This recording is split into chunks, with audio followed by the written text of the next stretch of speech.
queried that we need to know the status. Have all that monies been paid by the federal government? How much of it went to servicing of these abracadabra loans that they use the judgment to secure from banks?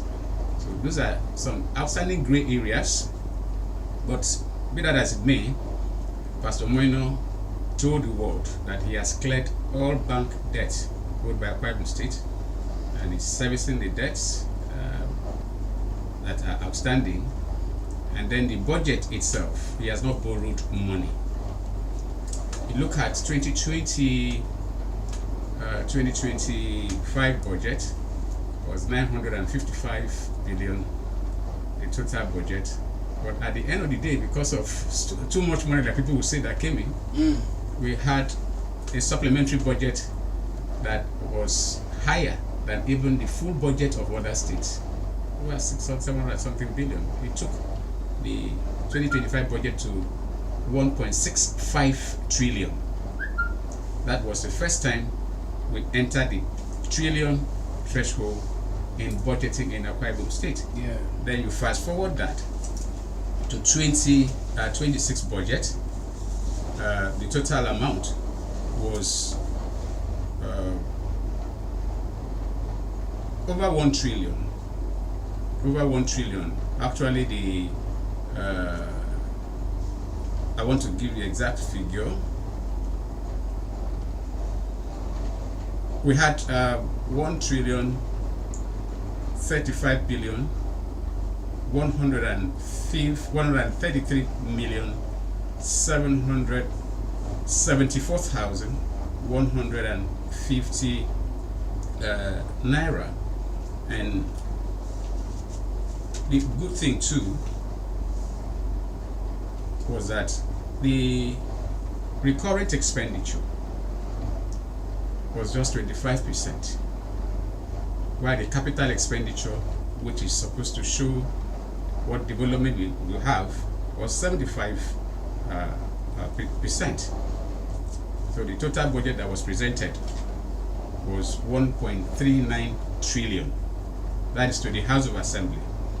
But I'm sure, like you know, the budget was, I think, signed yesterday, and the House of Assembly had increased that budget from the initial 1.39 trillion to over 101 trillion 500 something billion, which shows that the House of Assembly has tinkered with the budget. What is passed is not the same as what was presented. Yeah. And since our organization Open Forum, we were invited to the public hearing and we made our input. Part of the input, which I don't know the details yet, is that the education sector got a meager, a little over 2% of the total budget. When you add the recurrent expenditure, it takes it to about 6% for education. So we actually appeal to the government, to the House, to increase the budget of the education sector to at least maybe 16%, which is the least for developing countries. But be that as it may, when we have the breakdown, we shall get to see those things. So the total budget outlay now is 1,584,271,856,630 naira. Interestingly, the recurrent budget has been reduced. Recurrent cost has been reduced to 24%, no longer 25%. While capital vote was increased to 76% from 75%. So it still points to what the government tried to say, that it's a people's budget. So we need to look at the details to see where the adjustments have been made, because there were actually a number of gray areas that we raised issues. But for now, I leave myself at the difference that has been made, and I want to say that it's unfortunate when a report from the Appropriation Committee office came out and we saw the new budget, the additional amount for the budget. No explanation was made where those amounts can be located. In a very, very simple report, even if it's just 3-4 paragraphs, it will have just mentioned the original budget was this, it's been increased to this, so that people will be guided. So what we are having now is that even those in government should be able to give a snippet into why the budget is no longer 1.39, and just writing as if it was 1.584 trillion that was submitted. This is not good enough for the public. Well, citizen, we have a lot to talk about coming from that executive council meeting. So if we want to dwell on the budget, we might not touch on the other areas, but let's just talk about this finally on the implementation and the promises. Many Nigerian states have faced challenges turning big budgets into visible results. What should citizens watch out for to know whether this 2026 budget is truly being implemented and not just well written on paper, especially as it seemed to have a speedy approval by the legislature? Please take that again.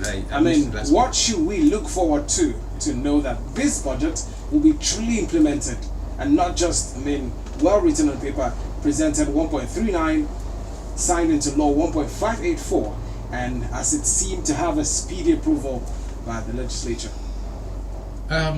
In answering that question, I want to take a quote from Ibrahim Isine. He's a journalist, very fine writer. He said something recently in an article that he wrote.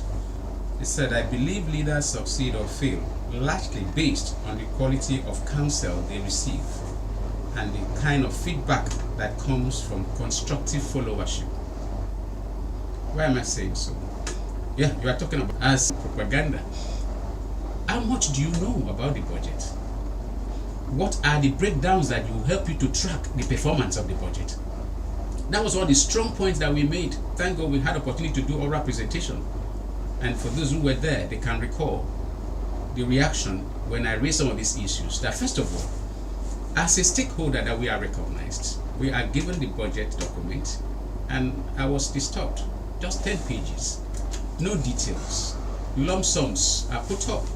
So the first comment that we made there was to the effect that, yes, government doesn't like criticism, but when you give room for criticism, you don't blame anybody. You can't say, I'm a stakeholder, I don't have details of what is in the budget. For instance, giving a lump sum, like Ministry of Works has about 380 something billion, the highest, and that's almost more than half of budgetary provision for some states. The entire budget provision of some states goes to Ministry of Works. Yeah. But there are no details. Fire service, these areas, this and that, so you can trace, you can track. Same with every other MDAs. And then, whose specific job was this?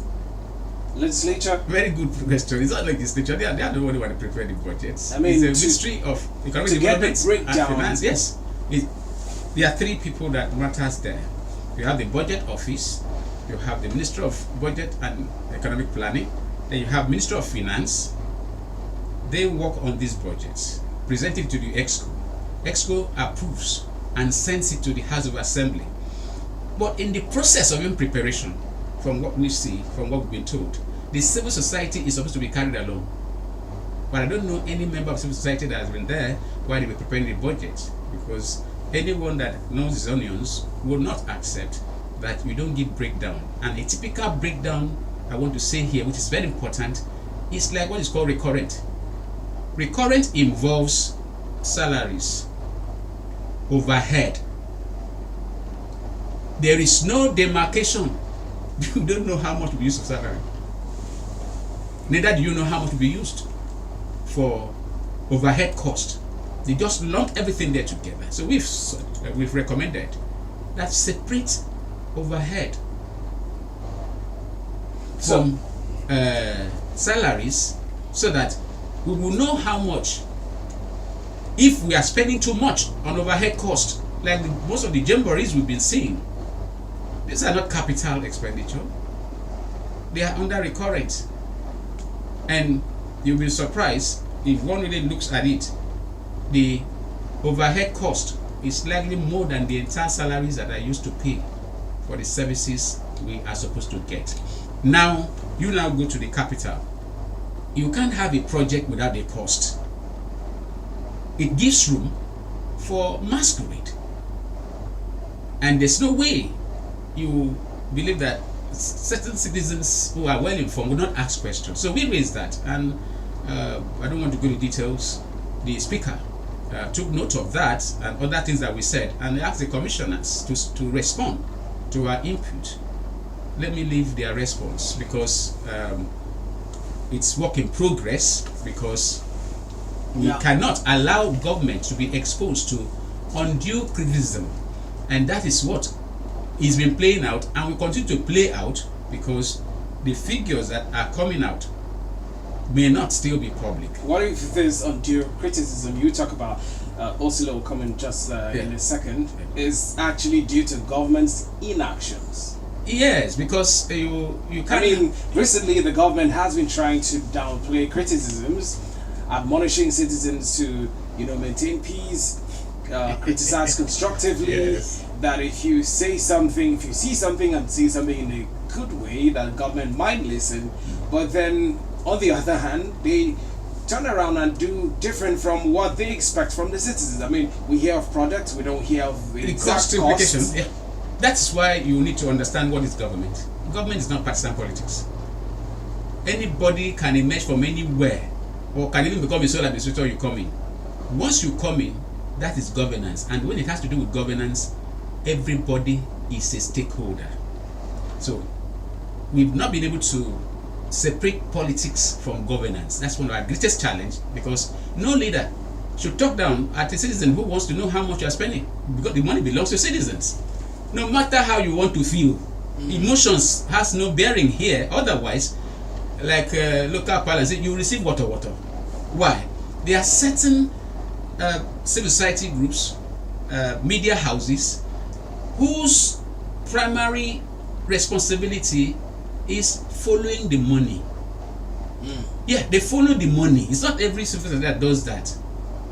They will follow it, and even what is posted on government's website, those that will follow the money, they will go there and they will still see faults. We've had that in this state. A particular year's budget account was withdrawn, doctored. Even with the doctoring, new cases came up. Why? Because people just believe that they won't have time. Who has time to look at these things? These are voluminous documents and all that.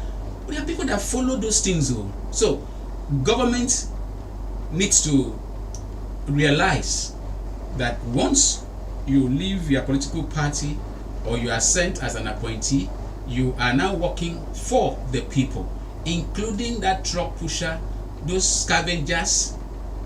They are scavengers who are very brilliant. They can ask questions. I tell you, a commissioner will never be able to prefer answer. Why? The answer you give will expose you. So what do? Keep the records open. You can't be a member organization. Then annual account, you don't do it. That's why we also said you can't present a new budget without letting us see the performance of the previous year's budget.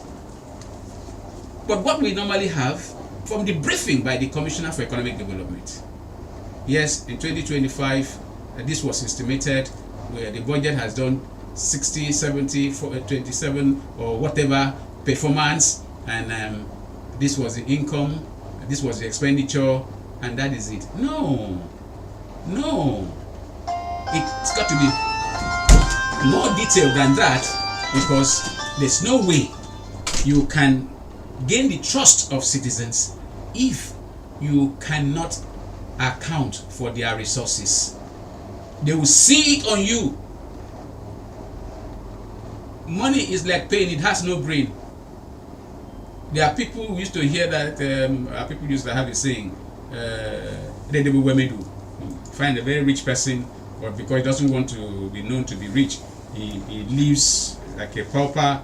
That is no longer in vogue. All right. That's why you see people build the kind of houses that their entire resources on earth can never, but they have that in quantums. And where that coming from? From people's resources, because they are not accountable. So accountability is very important, and like Ibang Isene said, it is what will help a leader to succeed? The All right. quality of engagement and what is available. So if you hide information, those that dig it out will dig it out. If you want to complain or call people names, nobody cares if you know you are right.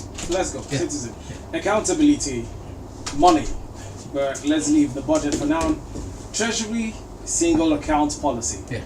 The state government has enforced full TSA compliance from January 1st, 2026 across all ministries, departments, and agencies. How effective is the TSA in improving transparency at the state level?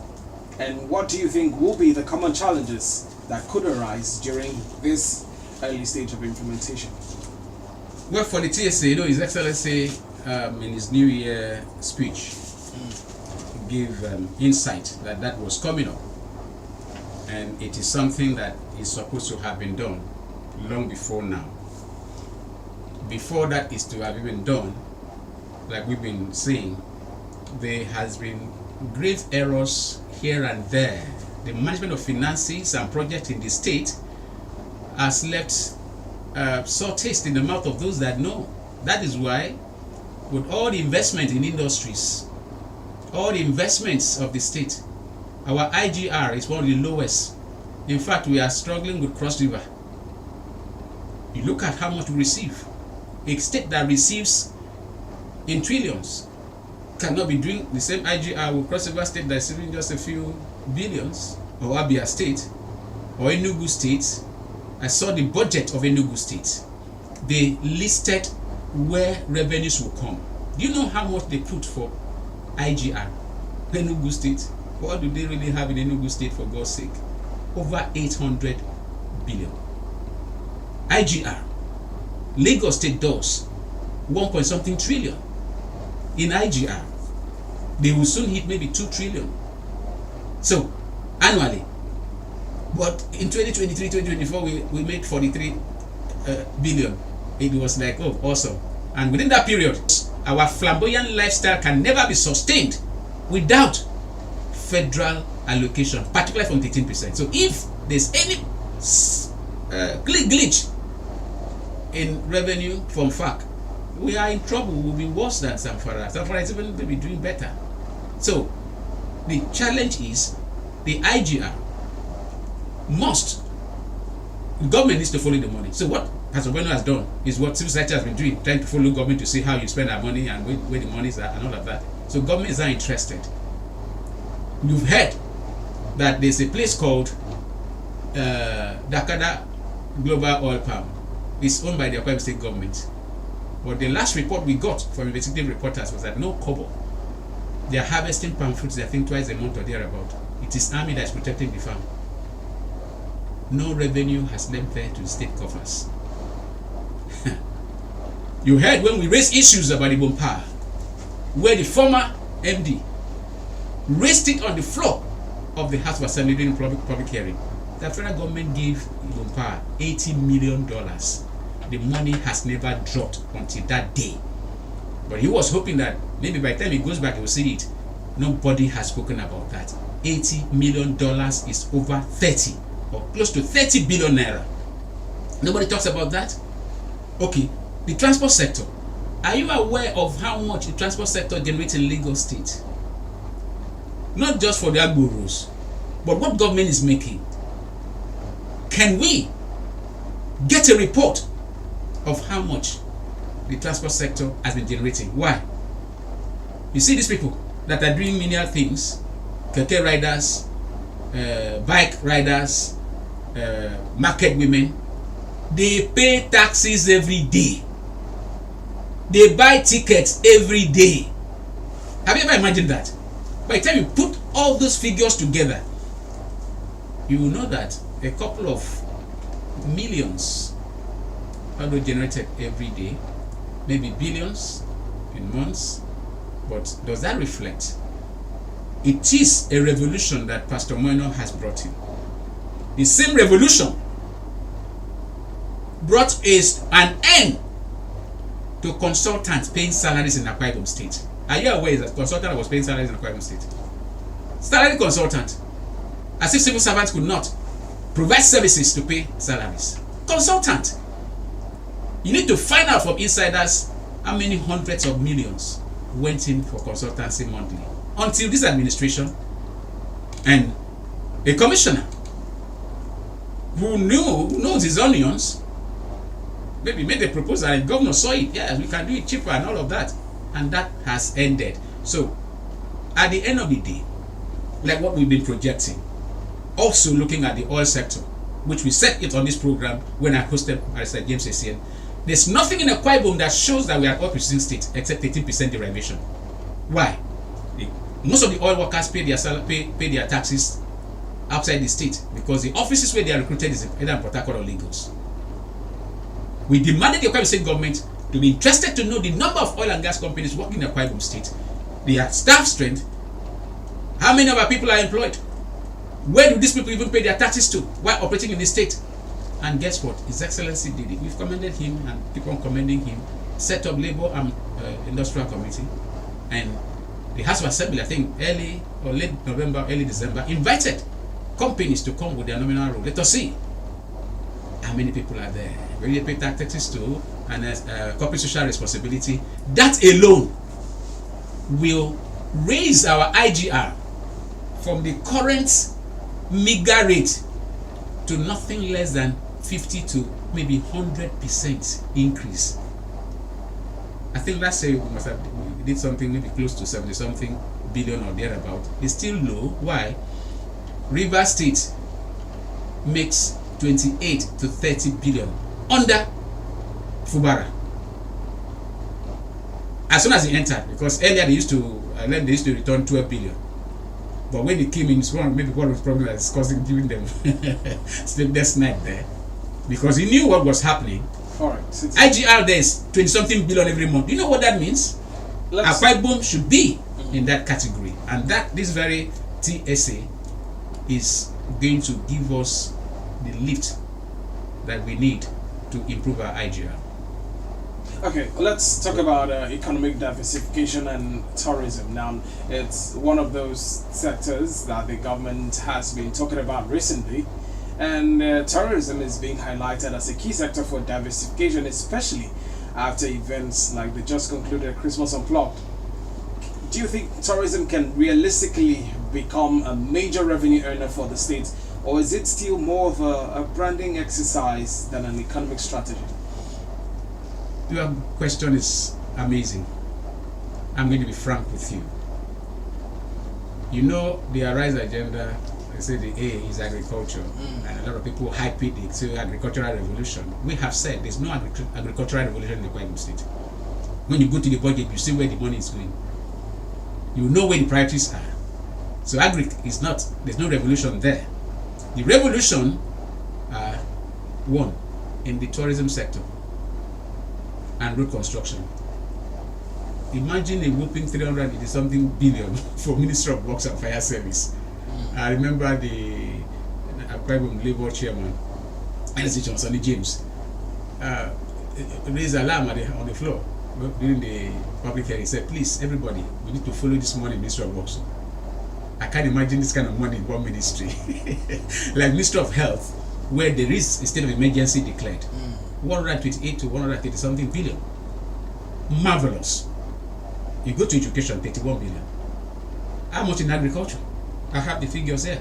So, the revolution is taking place in the tourism sector. But then, are we prepared? We are not prepared to harvest from that investment. Why? Remember, the hotel that has had many names. I think it was first Ibom Le Meridien, it became Ibom Icon. Now it is Ibom Hotel. Are you aware that government was giving subvention for that hotel? They don't make profit. Are you aware that smaller hotels, like even the one our governor started 30 something or so years ago with 5 rooms, made so much profit that they expanded and got into other areas? You've seen some private owned hotels in New York that were small. They are buying up neighboring houses, pulling them down and raising massive structures. This money may not be from looted funds here and there. Investments yield. So why has the investment in tourism not yielded for Akwa Ibom before now, since Obomata. Ibom Lo Meridian, but all sometimes you go there, no space. So it's not just about getting the structures and setting them up. You can't even manage it. You need to know how much people that came as consultants were earning from Ibom Icon. You need to know the undertaking they signed with the staff. The staff, I led some of them get as much as 800,000 naira because there's salary increment every year. They don't make profit too, but salaries will increase. I'm saying this on air. So you are not prepared for this revolution until we make accountability, until we prepare our people who will provide the services. Look at all these investments here and there. We bring in people from outside. What did they offer? Ended up in court. And Moino, as a very smart business person, because that's his primary constituency, say, okay, I won't give to any other investor. Former commissioner for culture and tourism, go and become the MD. It's government that is managing Ibom hotels. And guess what? That hotel was built at between 12 or 21 billion. Obama used to give figures of whatever it does. I have it. But do you know how much it has cost the state government to do the renovation? 27 billion. Renovation is higher than the cost that was used to build that hotel. When we will recover that? Okay, come to Tropicana. Tropicana was awarded to Murebru's company. What is it called, sir? Silverbird. 33 billion. Everything to be completed though. The figures that even government officials have given when they were trying to fight themselves was between 69 to 120 billion. The place was abandoned. And we have raised alarm too. Your Excellency, you lamented that you want to revive this place because of the money that has been sunk in. But no attempt to recover any money that was sunk in with that result. Guess what? Ibom Deep Seaport, Ministry of Ibom Deep Seaport and Special Duties, the budget there is 100 and something billion. Last year was about 80 something billion. The money is not going to Ibom Deep Seaport. Guess what? I believe majorly is to put up that place. We have made in our presentation to the House that that project will be the most expensive project in the east of Akwa Ibom State. There's no magic you will do to recover that money. Why? Because if between 69 or call it 70 to 120 billion was put in and abandoned, last year budget was 80 something billion. We don't know how much was actually released. This year is 100 and something billion. Yaki, add that up. You'll be looking at nothing less than 300 billion or more for Ibom Tropicana and Conference Center. How would you recover such money? Since you don't want to recover the ones that have missed their road. That's why I was very shocked when I saw them brought Murebru's to the state to see what is happening at the tourism site along Dominic Avenue. You understand? I said, well, no, it's not necessary. It's not even necessary. The man should have rejected coming because there's an unfinished business at Udoma. Those who follow the money, those who follow issues, we follow issues. We prefer solution. We don't condemn anybody, but we must help our leader. And since those in government have learned what they called table manners, and what a number of them who have one-on-one hearing them talk, no, you don't talk because you don't want to leave the system. You leave the system, how will you survive? So they can never survive outside government. And it is pathetic. So the investment, we don't know how much has been invested so far in all those tourism related areas. There's no way, if you don't keep account, you will not know when you make profit or when you overshoot. All right, citizens will not be able to follow. Yeah, citizen, let me interrupt you there. Away from I know you go on and on and on concerning the bomb. Yeah, it's quite a matter of concern to you and to all our Akwa Ibomites. Yeah, away from that, let's now go back to the budget. Governor Moino's 2026 appropriation budget clearly reflects strategic shifts towards long-term prosperity built on real sector expansion social upliftment and responsible governance. And he terms it is the budget of expansion and growth. Now, how is this going to replicate in the development or improvement of our IGR? Accountability is first, like I've said. If you don't know how much you've invested, you won't know when you make profit. So we are not accountable enough yet. Yes, we've demanded for the audit of all government investments and even the supervisory agency, AKICO. We've made that severally. There is no investment in Akwa Ibom State that can be said to be a model. None. Look at Ibom Power. Tourism will never yield the result we need without steady power, which is cheaper than telling them to run their own solo power, because Memories FM, you know how much you spend on diesel.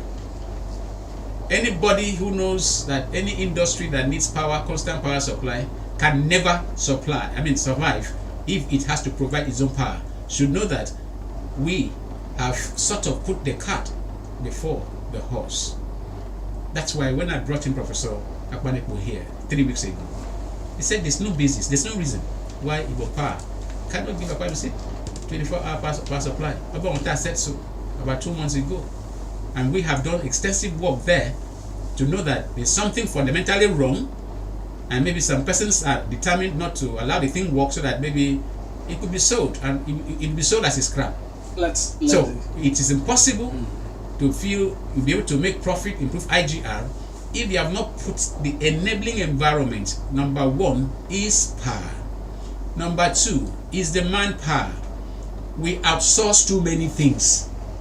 Too many things. If we could outsource payment of salaries.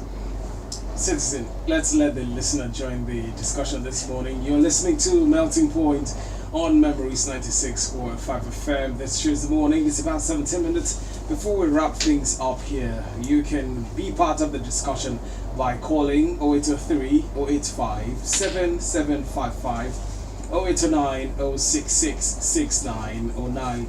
When you're calling, try to be as concise and civil as possible as we're discussing the excerpts from the first Executive Council meeting of the Akwa Ibom State government. And just as we're expecting your calls, let's get to read this WhatsApp message from Bro John. He hasn't stated where he's texting from. Will you send a message? Please include your location as well. Good morning to you all. Tourism should be the least investment done by the Akwa Ibom State government.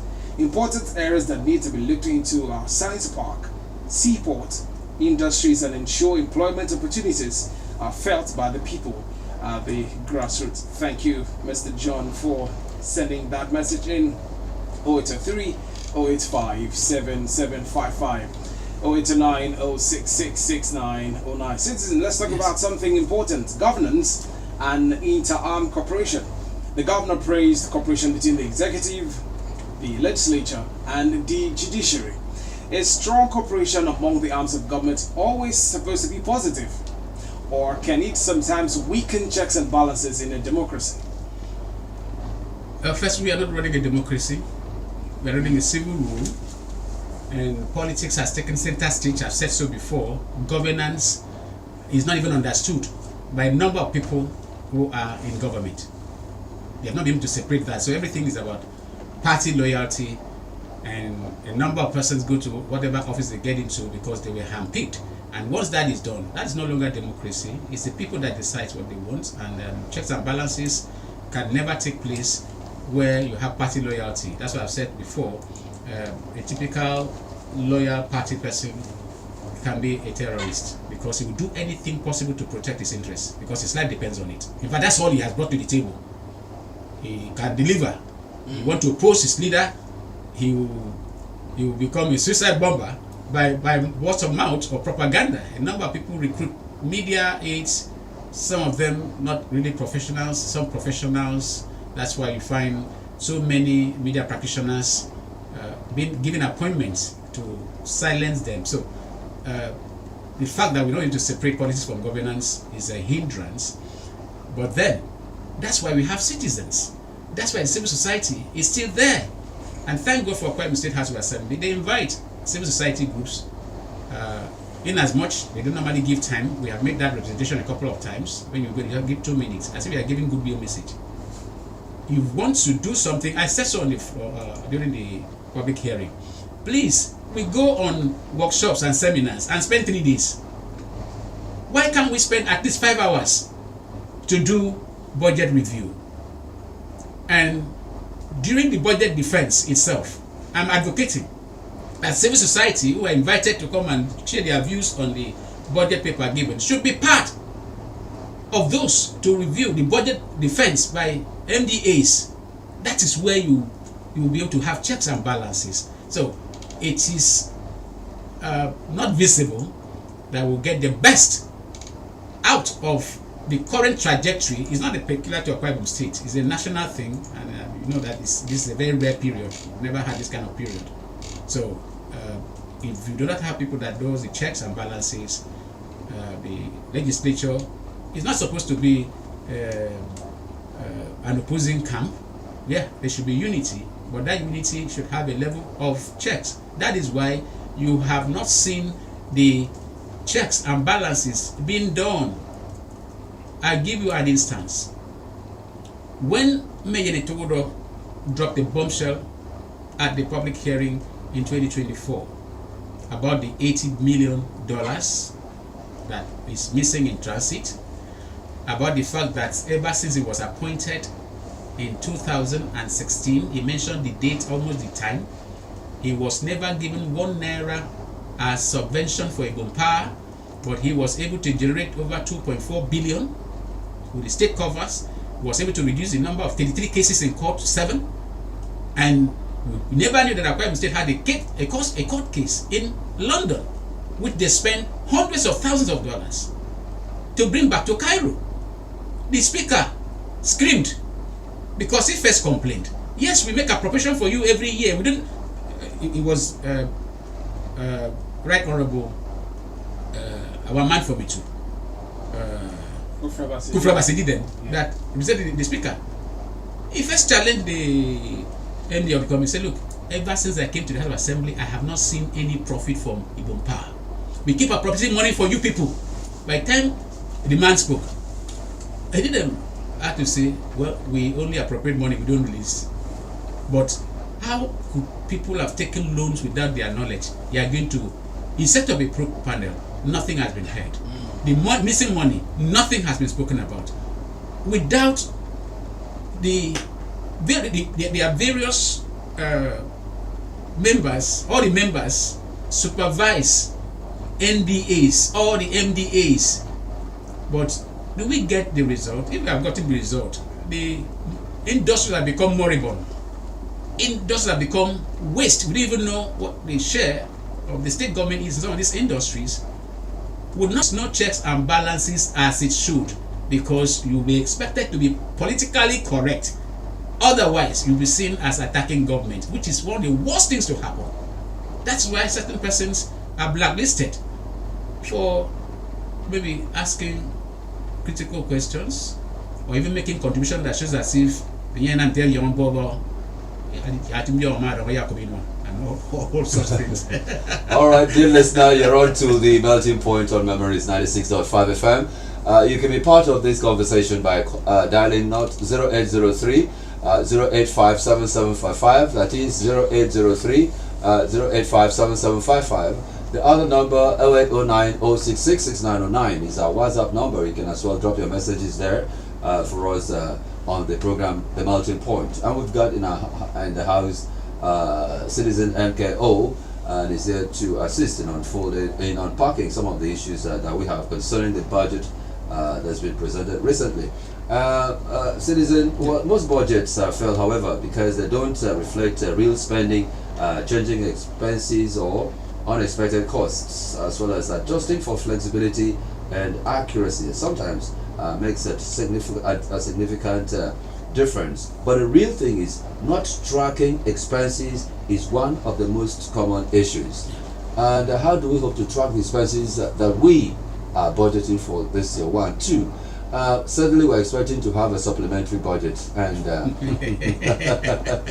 not just supplementary, whooping. okay. So let's go about tracking now. Yes. How do we track all of this? Well, that is where citizens, that's where the media, civil society have got to play their role, because if you expect the legislature, who's supposed to do that, to do it maximally, it may not be possible because of political correctness. If you also expect certain persons in power to be frank enough with His Excellency, you will wait for eternity. But why do I appreciate Dr. Mobasieno? Remember that cabinet members have been complaining that they didn't have releases. Recall what he said recently, that he cannot release money to ministries that are not creative. It was one of the issues we had to take up yesterday on our program. We didn't have time. We had a quality time anyway, but we could not take that on. We'll take on next week. So, is it not disturbing that a cabinet, though initially it was inherited and from all looks of things, that was one of the worst cabinets in the history of the state, but then Pastor Moeno had a summit with them. Pastor Moeno took them to Lagos for a retreat.